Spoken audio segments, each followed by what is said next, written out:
Shift our focus to Ethiopia now, where debt restructuring talks with international bondholders have now hit a deadlock, and that's due to disagreements over terms. The East African nation defaulted on its only international bond in late 2023. It has since then been negotiating under the G20's common framework, requiring equal treatment for official and commercial creditors.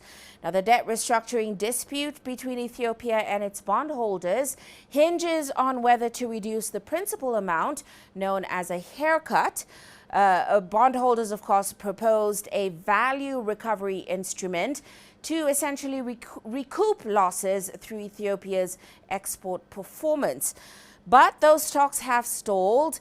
The bondholder committee says it is now weighing legal action. The defaulted bond at the center of the negotiations fell 1 cent to the dollar following Tuesday's statements, although it still remains close to its highest price level since early 2021 at 95 cents to the dollar. Now, of course, earlier I spoke to Professor Mulatu Fekadu Zerihun. He's the head of the Economics Department at the Tshwane University of Technology in South Africa. And he gave us more insight into the sticking points that led to this impasse with bondholders and Ethiopia.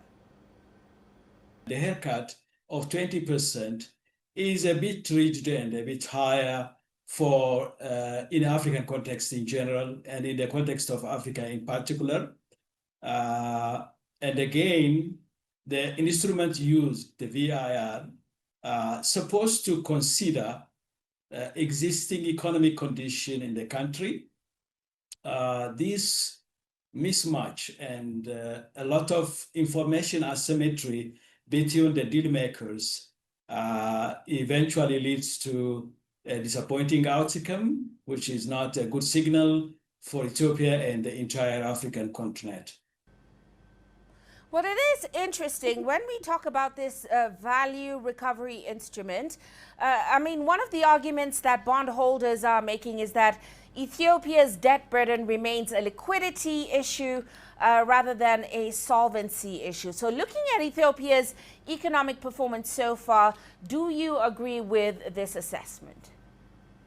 You know, the value recovery instrument, for example, now recently Ethiopia completed its Grand Renaissance Dam, which is a multi-billion project, and there are reviving economic condition in the country, which can be signal a good indicator for the investors.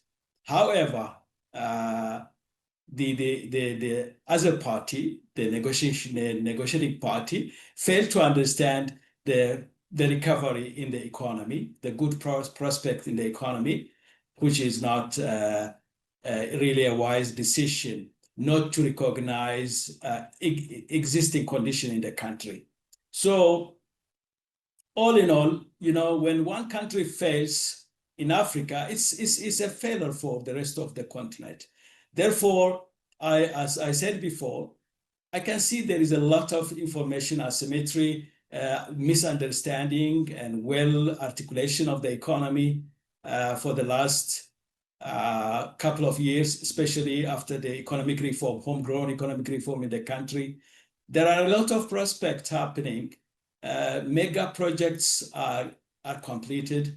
So these are good indicators, but you know, the global financial architecture always has biased view toward these African countries. It's a very sad news. Well, looking ahead, we know Ethiopia's government has said that despite the lack of a deal this time around, they've still made substantial progress. Now that both sides have agreed to basically terminate those discussions without an agreement, what do you expect will happen next? Termination is not a good alternative, you know. Still, there are room for negotiation. There are negotiation may fail and can be successful, but you know, losing hope and terminating the entire negotiation process is not a wise decision. For me, you know, there are a lot of ways to, again, revive the discussion, bringing facts in the ground to the table.